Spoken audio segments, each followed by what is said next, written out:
Alright, ebusian for mamda mu na masi emfamba ye channel yiso. Medo bibiasi ediba ye channel yiso. Na masel say notification button ehun hia me ye pa obetene ne on. Say the updates bebia onso nsa be den e be ka no ahwe. Na bibia aye kama. Say the news e mu hwam na ye de ba mu. E bentuma nyibre. Yenkotie ensem kakra ekoso. Now, before then, there's a proposal, a document put together by a committee, a legal committee led by Mr. Frank Davis, one of the seasoned barristers of Ghana. Frank Davis chaired the committee, and then they put a document together. The document was supposed to reform some of the practices within the NPP in how they arrive at selecting presidential candidates, selecting polling station executives, selecting constituency executive and regional executives. So Frank Davis led the group to put that document together. Now that document this afternoon was submitted to the National Executive Committee, and the National Executive Committee is chaired by the chairman. Of course, Chairman Intim was unavailable, so Chairman Bute chaired. When we were monitoring in the morning, I think there was some confusion about whether Chairman Bute should legitimately chair, being the first vice chairman in the absence of the chairman. I think that was resolved in favor of Chairman Bute chairing, so he did chair. The proposals were taken. At the end of the day, these proposals, majority of them, will be given to a Congress on July 19th, I hear. And the Congress is entitled the NPP National Delegates Conference, that they say will take place in Accra at the University of Ghana Sports Stadium, and there the delegates will receive the proposals. One thing though that the delegates will not be doing is to choose a date for the presidential election. What the NPP has done, which is novel today, is that as far as 2028 battle is concerned, the NPP is deciding to choose the flag bearer before they choose the other national executives. Hitherto, what happened was that the election process begins with the polling station executives. So they elect polling station executives, then they elect constituency executives, then they elect regional executives, then they elect national executives, and when the national executives arrive, they form the National Executive Committee, and in that National Executive Committee they will set up a timetable for the presidential elections. Somehow that has changed now, and it appears that it's quite a popular change. It would appear also that that change is very good for the NPP, given the disarray in which the party now is, following from the fallout of the election of 2024. It might be very necessary for the NPP in the shortest possible time to achieve leadership. And then with that leadership, people can fall in line, structures can be put together, and then they will be ready to run the election. Mind you that the NDC would have to go through the same process. Now the NDC is in a first term like a second term. What it means is that President John Dramani Mahama cannot run for president again. I think that the argument has been firmly settled in Parliament over the last 2 days, with Supreme Court judge nominee after Supreme Court judge nominee expressing clarity that the constitutional provisions in the article in 60 or 63 is very, very clear, it's unambiguous, that every individual can only serve 2 terms as president and no more, and there's no ambiguity about that. So it will appear that over the last 2 days that matter has been firmly settled. Therefore, John Dramani Mahama, serving his second term as president of Ghana, cannot proceed to run for election, however you look at it. So the NDC would have to choose its own candidates, and according to the NDC calendar, they probably would do that in 2027. What do we know? We know already that the battle is beginning to rage between Julius Debra, the chief of staff, who is marauding to win, and then Johnson Asiedu Nketia, the eternal party chairman, who believes that this is an opportunity and he has worked enough to gain this. So that's going to be a big contest. Recently, at the weekend, I was talking to one important NDC person, and he told me that there's a third leg of the conversation. The third leg of the conversation is that Professor Jenano Pukwajiman is going to be pushed to be the flag bearer with a running mate of Idris Haruna, the Minister for Education. That looks like an interesting ticket. On Julius Debra's ticket, if he wins, people say that Ibrahim Mahama, the president's brother, is being thought about as the running mate. On Johnson Asiedu Nketiah's ticket, if he wins, people say that Speaker Bagbin, Alban Sumanu Kingsford Bagbin, is being thought of as running mate if Johnson Asiedu Nketiah wins. So you're going to have Asiedu Nketiah and Bagbin ticket on one leg, Julius Debra and Ibrahim Mahama on another leg, and Jenano Pukwajiman and Idris Haruna on another leg. I don't know how that's going to pan out, but the fact is that the NDC are going to have to choose a presidential candidate. In view of that, many of the analysts think that the NPP's decision today is the best decision for the party given the disarray. Ignore the polling station, ignore the constituency, ignore the region, and go straight for the flag bearer. I think for these people on the television here, this is very good for them because they're going to have to spend less money. So right from today until January, Dr. Mahamudu Bawumia is going to concentrate on getting people to re-elect him as the party's flag bearer. He doesn't have to worry about who am I supporting in polling station 1. There are 43,000 polling stations. He doesn't have to worry about who am I supporting in polling station 2 up to 43,000. He doesn't have to worry about that now. He'll worry about that later, but not now. He doesn't have to worry about constituencies. There are 276 constituencies. He doesn't have to worry about who am I supporting in which constituency. He doesn't have to worry about which regional chairman am I supporting. Am I supporting Chairman Wuntumi to be regional chairman again, or am I supporting Goka to be regional chairman? He doesn't have to worry about. Kennedy Japan here also doesn't have to worry about that. They all have to focus on selling their message to the delegates. The MPP also said something today. They say that there will be a minimal expansion of the Electoral College that elects the presidential candidate. We know that the Electoral College is polling station executives, constituency executives, regional executives, and the national executives, and sometimes former national executives. Today, they put a new agenda which will be endorsed by the Congress in July at Legon. What they are suggesting is that as far as polling station is concerned, each polling station has 5 executives. There should be 2 more added. And then the electoral area executives used to be 1. There should be 5 more. Electoral area is by some calculation that the Electoral Commission has. So it's not 1 polling station, 1 electoral area. I think it's 10 polling stations to 1 electoral area, something like that. And then in terms of constituency executives, former constituency executives should be added. The big one I noticed is former ministers and former MPs, all to be added to the Electoral College. So the Congress will decide that. And then the Congress will decide whether the new Electoral College should elect the presidential candidates in January, or it should be the old Electoral College. Many of the people I spoke to at Alisa think that the new Electoral College should elect a new. It is fair,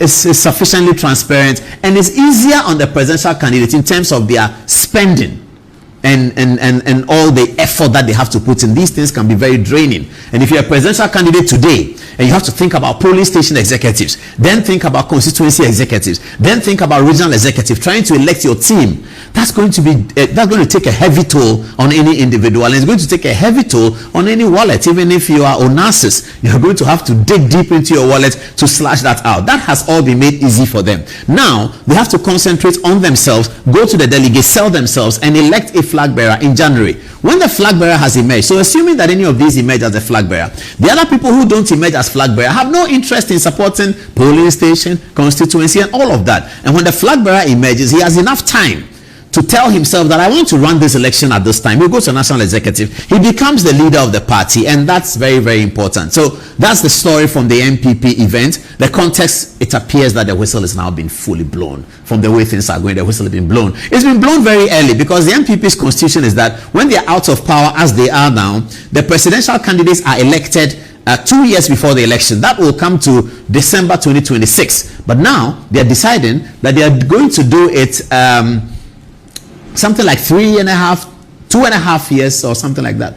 So January 26 to December 28 is what? It's 2 years and 9-10 months, something like that. So that's much longer. So good luck to the MPP, and it tells that a lot of thinking is going into policy. Politics and football are 2 things that you cannot be hypocritical about. If you go to the football game and you've been beaten, you've been beaten. If you go to the election and you've been beaten, you've been beaten. You can't say anything about that. The bragging rights have gone away from you, and it helps people to identify who they are. It helps people to settle down. It helps people to assess their strength and their weaknesses very, very well. And these are victories or defeats that you cannot quarrel about. You've lost, you've lost. You know, when Arsenal beat Real Madrid by 3-0, no matter the pedigree of Real Madrid, on that night Arsenal was the stronger team, was the better team, and also they carried the bragging rights. Eventually Arsenal went, and Ousmane Dembele taught them a lesson, and they also accepted it. The MPP have been taught a big lesson by the NDC in 2024, heavily defeated,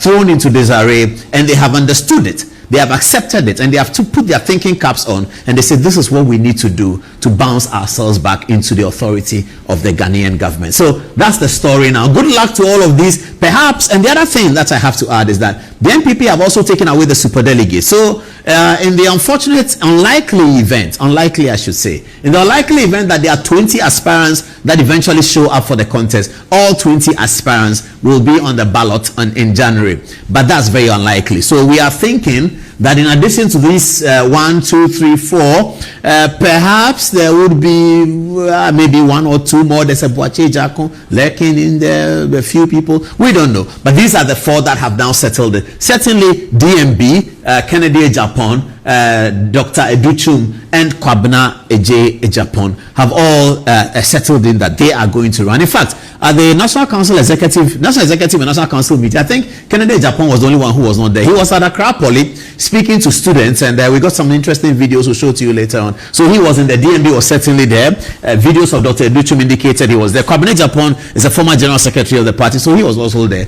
All the decisions have been made and pushed then to the Congress to decide on the level of the expansion. That's where the MPP is going right now, and I think that is a good story. Early Congress to elect the flag bearer is the best thing that happened to the MPP at this time with the nature of the party. We'll keep an eye on it. We'll keep following it, and we'll be updating you which candidate is doing better than which candidate, and which candidate is securing the 5 northern regions, which candidate is getting Bono East, who is getting Central. Oh, sorry, I forgot. Brian Achampong is in there. Sorry, I really forgot. Brian Achampong is going to kill me for this.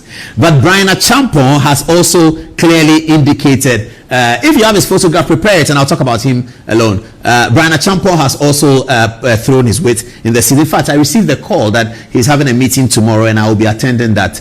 Brian is meeting some people tomorrow, and I'll be there. So Brian Achampong is in the, he's a big man in the city. He's done some videos. I think you've seen it. He's speaking Pidgin, he's speaking Ewe, and of course he went to Presec. You know that. He was a dining hall prefect in Presec, Brian Achampong. So 1, 2, 3, 4, and Brian Achampong, the former minister for agriculture and the former minister for national security. I think he went to Interior as well, and he's also a member of parliament, and he's also building the Nkoko Stadium over the next 4 months. So I tell him that if Ibrahim Mariga is still alive, when he builds the Nkoko Stadium, he should bring Ibrahim Mariga to play in the opening game. I don't know how old he is now. Ibrahim Mariga will be about 60 years old now if he's still alive. For my generation, Speaker Alban Sumanu Kingsford Bagbin says that he has turned down a board chairmanship that was offered to him by John Dramani Mahama. Let's see the video of what the speaker said, and then we'll come and I will deal with these analysis in some small detail. Let's have a look at the video. Let's look at the concept in the Constitution. I listened to the minority leader.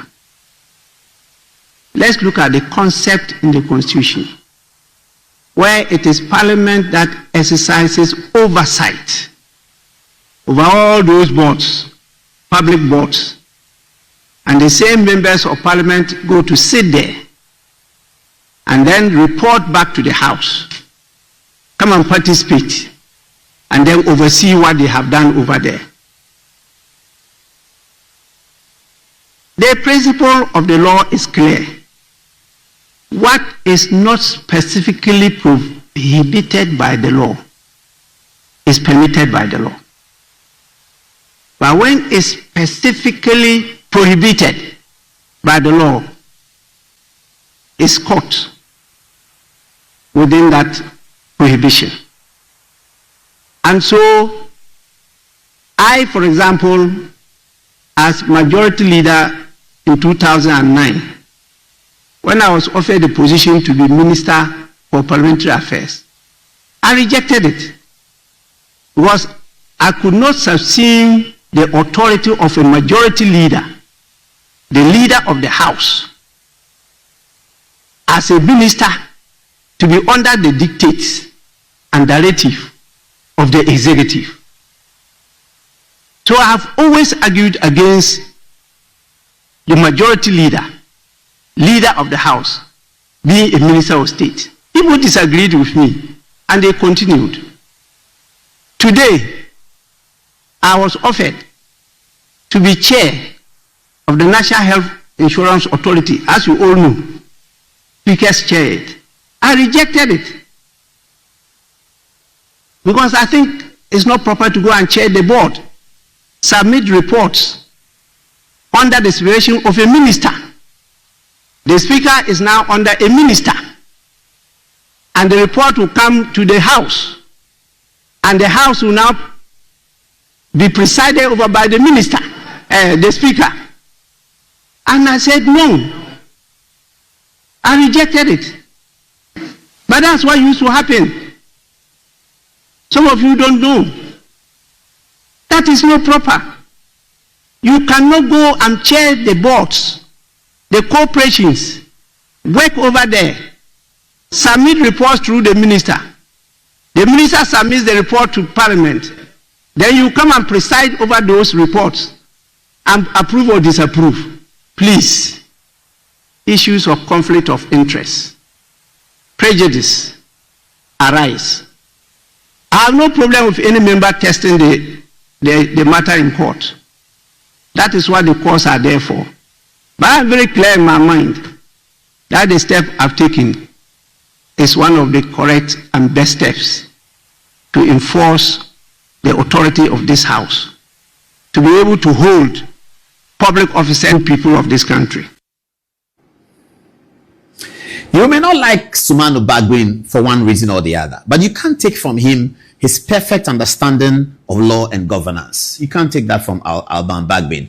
And he's been in the parliament for a very long time. Bagbin was in the parliament since 1996. So he's been in parliament for that long and he understands it. I think he makes a good point, but that brings us to a very serious matter. This criminal here, this criminal fraudster running away, criminal with her, Mr. Sansadeli, whatever they are, this criminal here, found her way onto the National Health Insurance Authority board. This is the same board that Bagbin was going to chair. She's very lucky that she didn't get there to go and meet Bagbin as chairman.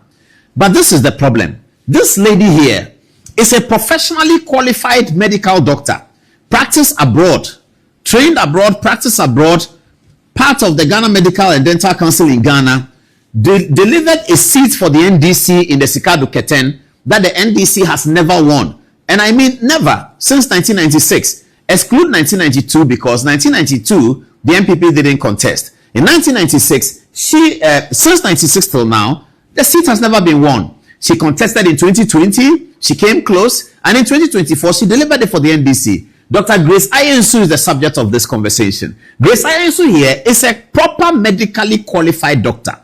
But somehow, this fraudster and criminal Ansansadeli, who the police are still refusing to arrest, I understand that the CID are very close, to arrest this fraudster. They put this fraudster there because this Mr. Sansadeli with an SS2 qualification, living SS as SS2, in his SS2 brain, says that he is advising government and they should put this fraudster on the National Health Insurance. I'm very sad about it because look at the green paper.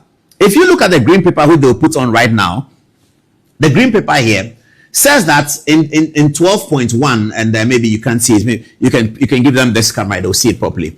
You will see that it says 2 health professionals with expertise in insurance, criminal Ansansadeli and Dr. Zaneto Rollins. Now, how can a member of parliament who has not been made a minister, people think should be deputy minister of health, but that hasn't happened yet? How come that Grace Ayensu was not considered, but this criminal was considered? This fraudster, criminal Ansansadeli, was considered for a position like that, and Grace Ayensu wasn't considered. Maybe Grace Ayensu is going to get something else, I don't know. But it tells us a lot about the things that happen in this system. And I'm dovetailing this into going to have a conversation about something that the difference between government and opposition and how people should react. So the NHIA, National Health Insurance Authority document has a space for professionals with expertise in health insurance. Dr. Zaneto Rollins was picked, and Dr. Ansansadeli was picked as well. The criminal, fraudster, criminal, blackmailer. She's just a criminal. This SS2 boy, who didn't continue because his grade point average was bad, not that he can pay for it, he can pay for it. And since then, he has not taken the opportunity after becoming an adult to read anything and get some brain in his head. And he just comes on TV to insult people. This criminal here, Mr. Sansadeli, who claimed and bragged that he is the reason why they put Sansadeli there, this fraudster, to do business. Let's have the photograph of Grace Ayensu and the fraudster again. I think that we should be looking at these things, and it's not partisan, it's not NDC or MPP. Grace Ayensu is a member of the NDC, but you can't take away the fact that she's a great doctor. Not great because she has operated on me before, great because of her pedigree. You can check her pedigree, you see it. And she is NDC. She's actually in green. She's NDC. But if we do the politics in a way that you have fraudsters like this criminal man sitting in America says that he's a SS2 guy and that he's advising government, then they'll produce this fraudster here, and after weeks of the process, the police have still not apprehended her. In between the time her story broke and today, the police have actually apprehended somebody who was faking as a doctor in Kaswa. We showed you the story. Until the police arrest her, we would always remind people that this is what is happening. That this fraudster criminal here says that she's a doctor. She's not a nurse. She's nothing near medicine. Fakes as a doctor, and they put her on National Health Insurance Authority. Grace Ayensu is in Parliament, has delivered a seat for the NDC that the NDC has never won since 1996. They've never won it, and she delivers the seat. She's in Parliament. She's a doctor who practices at Airport Women's Hospital. People go there, they know her. She's practiced in America. I think her daughter is even a doctor as well. With such pedigree, they don't consider her because this fraudster here